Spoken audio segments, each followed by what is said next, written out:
Bodaboda waaswa kuzingatia sheria na kupiga vita uhalifu katika kuendelea kutoa elimu kwa makundi mbalimbali ya kijamii ili kudumisha amani na kuimarisha usalama pamoja na kudhibiti matukio mbalimbali ya kihalifu. Kamanda wa polisi mkoa wa Mwanza, naibu kamishna wa polisi DCP Wilbrod Mutafungwa, leo Disemba 1 mwaka 2025 amefanya kikao na maafisa usafirishaji maarufu kama bodaboda wa kanda ya Kishiri, kata ya Kishiri, wilaya ya Nyamagana, ambapo amewasisitiza kudumisha amani iliyopo ili kutoa nafasi kwa viongozi walioko madarakani kupata nafasi ya kuweza kuleta maendeleo, kwani maendeleo hayawezi kuja kwenye fujo.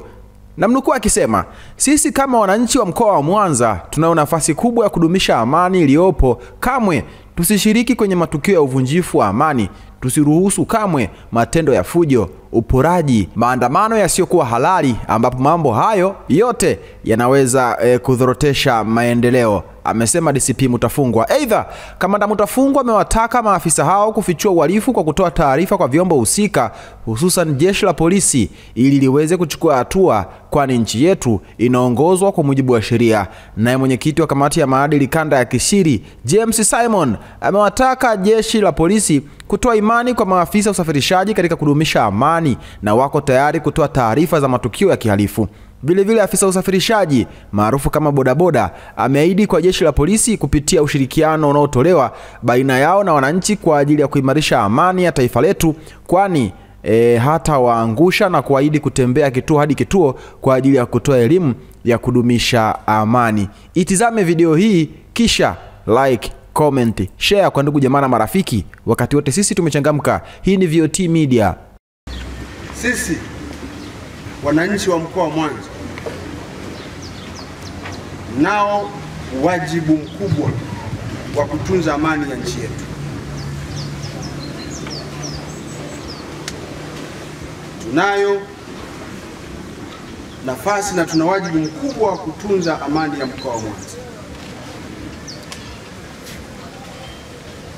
Kamwe tusishiriki kwenye matukio ya uvunjifu wa amani.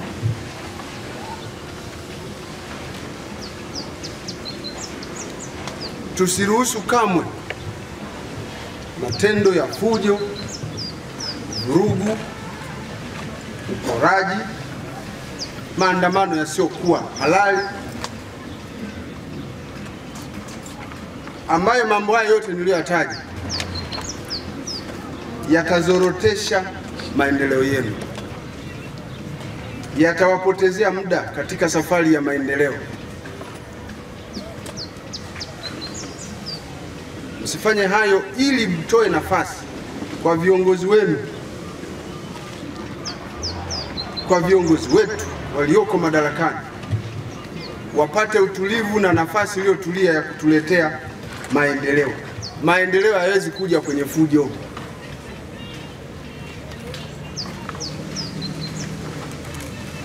Kwa hiyo tuna wajibu wa kutunza amani ya maeneo.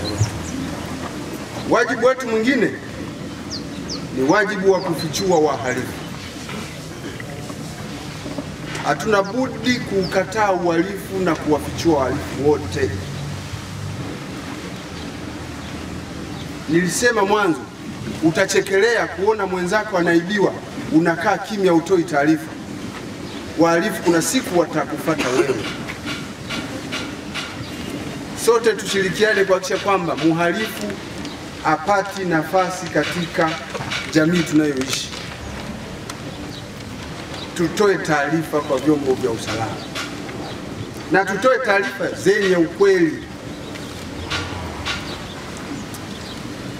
ili vyombo vya usalama likiwepo jeshi la polisi liweze kuchukua hatua. Hapa pakiharibika, tuna sehemu nyingine ya kwenda? Mimi nadhani hatuna pa kwenda pengine.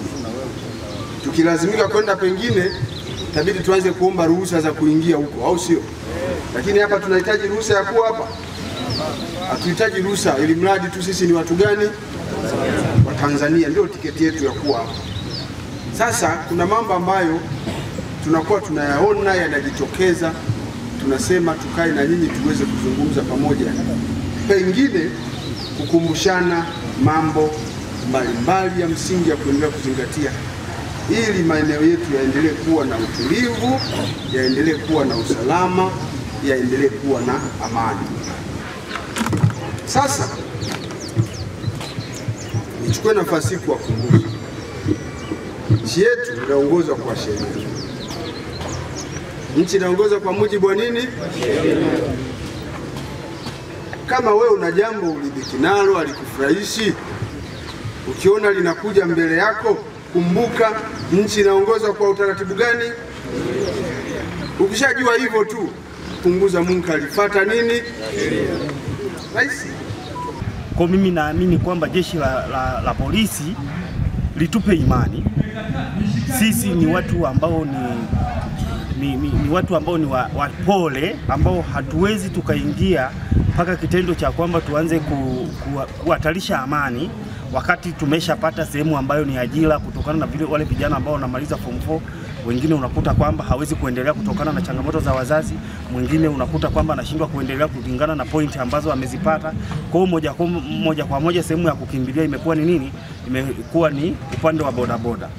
Hivyo mimi naamini hata pale ambapo tunaweza tukaona hapa kuna chanzo cha itilafu yoyote, tuko tayari kutoa taarifa kwa jeshi la polisi ambazo zinakuwa na uaminifu, na ninaomba jeshi la polisi lituunge mkono, na pale tunapotoa taarifa wawe ni wepesi kuzifuatilia na kuziwekea maanani, na sisi tutaonyesha ushirikiano kwa kile ambacho tutakuwa tumekiona ambacho ni hatarishi. Kwa kanda yetu ya Kishiri sasa nadhani tuna wanachama 812 ambao wamesajiliwa kwa mujibu wa sheria ya umoja wa madereva pikipiki, ambao tumejiajiri kusafirisha abiria, kuhakikisha kwamba tunatoa huduma ya madereva pikipiki kwa kanda yetu ya Kishiri. Kwa hiyo naahidi jeshi la polisi kupitia ushirikiano wenu na ushirikiano wetu sasa kama viongozi wa umoja waendesha pikipiki kanda ya Kishiri, tutatoa ushirikiano wa kutosha kwa ajili ya kuimarisha amani ya nchi yetu, amani ya Kishiri, amani ya wilaya yetu ya Nyamagana pamoja na mkoa wa Mwanza.